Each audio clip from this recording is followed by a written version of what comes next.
अनोखी कथा चैनल में आप सभी भक्तजनों का स्वागत है। हरे रामा हरे कृष्णा कृष्णा कृष्णा हरे हरे। आज की कथा 7वां अध्याय चंड और मुंड का वध।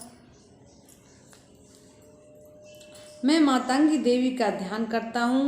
वे रत्नमय सिंहासन पर बैठकर पढ़ते हुए तोते का मधुर शब्द सुन रही हैं। उनकी शरीर वर्ण श्याम है। वे अपना एक पैर कमल पर रखे हुए हैं और मस्तक पर अर्धचंद्र धारण करती हैं तथा कलहार पुष्पों की माला धारण किए बीणा बजाती हैं। उनके अंग में कसी हुई चोली शोभा पा रही है। वे लाल रंग की साड़ी पहने हुए हैं, हाथ में शंखमय पात्र लिए हुए हैं। उनके बदन पर मधु का हल्का प्रभाव जान पड़ता है और ललाट में बेदी शोभा दे रही है। ऋषि कहते हैं, तदंतर शुंभ की आज्ञा पाकर वे चंड मुंड आदि दैत्य चतुर्नंगी सेना के साथ अस्त्र शस्त्रों से सुसज्जित हो चल दिए। फिर गिरिराज हिमालय के सुवर्णमय में ऊंचे शिखर पर पहुंचकर उन्होंने सिंह पर बैठी हुई देवी को देखा।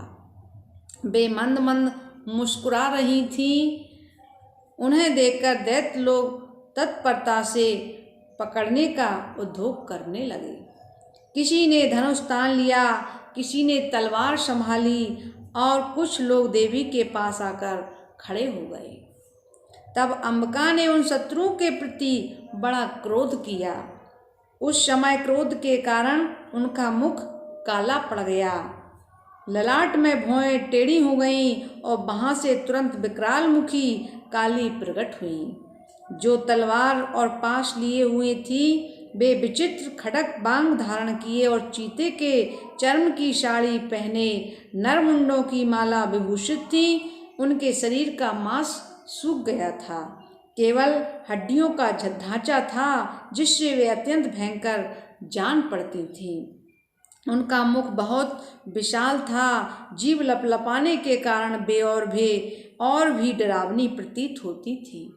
उनकी आंखें भीतर की ओर धसी हुई थीं, कुछ लाल थीं। वे अपनी भयंकर गर्जना से संपूर्ण दिशाओं को गुंजा रही थीं। बड़े बड़े दैत्यों का वध करती हुई वे कालिका देवी बड़े वेग से दैत्यों की उस सेना पर टूट पड़ी और उन सबको भक्षण करने लगी। वे पार्श्वरक्षक को, अंकुशधारी महावतों योद्धाओं और घंटा सहित कितने ही हाथियों को एक ही हाथ से पकड़कर मुंह में डाल देती थी।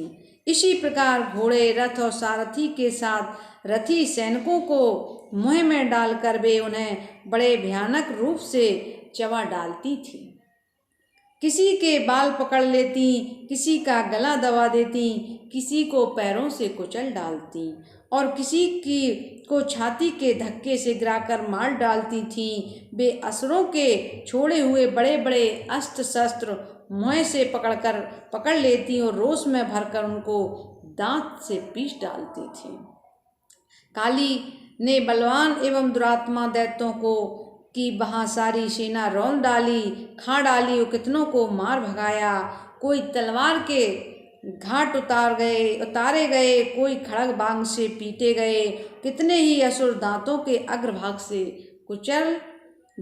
कुचले जाकर मृत्यु को प्राप्त हुए। इसी प्रकार देवी ने असुरों की उस सारी सेना को क्षण भर में मार गिराया।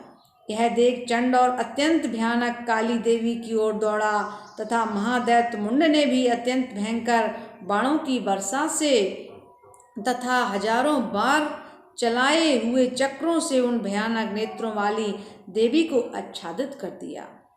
अनेकों चक्र देवी के मुख में समाते हुए ऐसे जान पड़ते मानो सूर्य के बहो तेरे मंडल बादलों के उदर में प्रवेश कर रहे हों।